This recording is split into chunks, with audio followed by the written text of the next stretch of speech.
নাহমাদুহু ওয়া নুসাল্লি আলা রাসূলিহিল কারীম।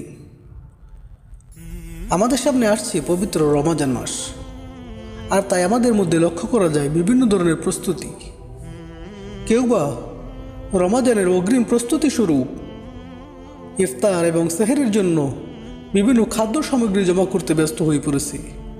আবার কেউ বা রমাদানকে উদ্দেশ্য করে ব্যবসায়ে অধিক মুনাফা হাসিলের জন্য সামানপত্র জমা করে অধিক হারে অধিক চড়া মূল্যে বিক্রি করার জন্য প্রস্তুতি নিচ্ছে। এভাবেই চলছে প্রস্তুতি। আর এদের মধ্যেও কিছু বান্দা আল্লাহর গোলাম রয়েছে যারা প্রকৃত রমাদানের উদ্দেশ্য হাসিল করতে, আখিরাতের সামানা জোগাড় করতে, চিরস্থায়ী সফলতার জন্য এই রমাদানকে আল্লাহ তাআলার থেকে মুক্তি লাভের উপায় হিসেবে ব্যবহার করছেন। তাদের প্রস্তুতি স্বরূপ রয়েছে অধিক পরিমাণে সিয়াম পালন করা, অধিক পরিমাণে দান সদকা করা এবং অধিক পরিমাণে সলাত আদায় করা।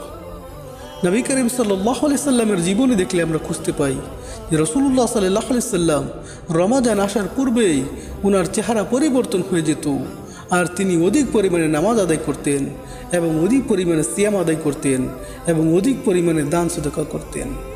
ইবনে আব্বাস রাদিয়াল্লাহু তাআলা আনহু থেকে একটি হাদিস বর্ণিত হয়েছে সহিহুল বুখারীতে। ইবনে আব্বাস রাদিয়াল্লাহু তাআলা আনহু বলেন, কানা আজওয়াদুন নাস বিল খাইর ওয়া কানা আজওয়াদু মা ইয়াকুনু ফি রমাদান হাইনা ইয়ালকাহু জিবরিল ওয়া কানা জিবরিল ইয়ালকাহু ফি লাইলাতি কুল্লি রমাদান হাত্তা ইয়ানসালিখা ইয়ারিদু النبي صلى الله عليه وسلم القرآن فإذا لقيه جبريل كان أجود بالخير من ريح المرسلات। ইবনে আব্বাস রাদিয়াল্লাহু তাআলা আনহু বলেন, আমার নবী সাল্লাল্লাহু আলাইহি ওয়াসাল্লাম দান সদকার ব্যাপারে সবচেয়ে বেশি দানশীল ছিলেন।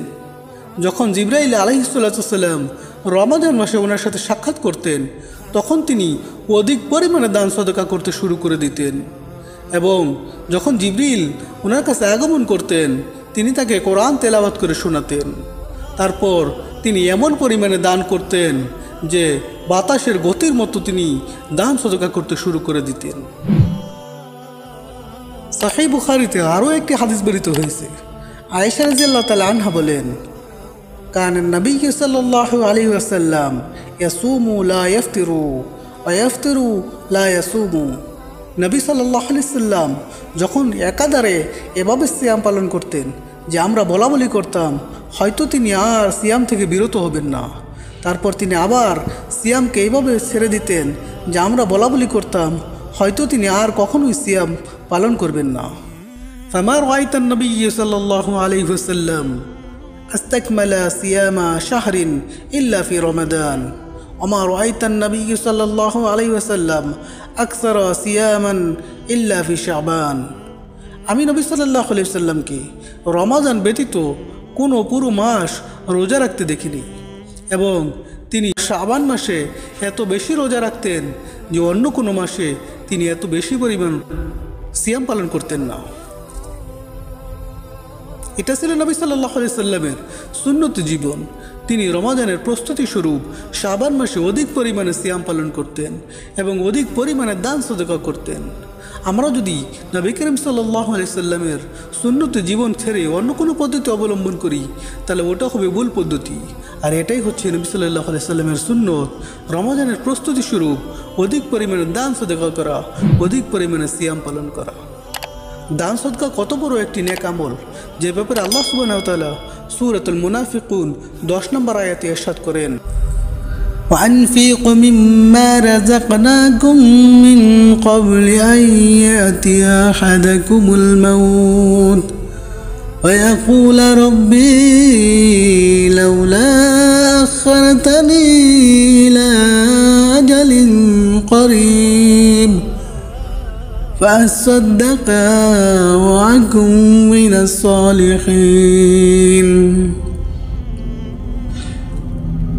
আর আল্লাহ যা তোমাদেরকে দান করেছেন, যে সম্পদ তোমাদেরকে দিয়েছেন তা থেকে তোমরা দান সদকা করো, আর তোমাদের কারো মৃত্যু আসার পূর্বে, কেননা মৃত্যুর পর সে আফসোস করে বলবে, হে আমাদের রব, আপনি যদি আমাদেরকে আরও কিছু সময় অবকাশ দিতেন তাহলে আমরা আরও বেশি বেশি দান সদকা করতাম এবং সৎ লোকদের অন্তর্ভুক্ত হতাম।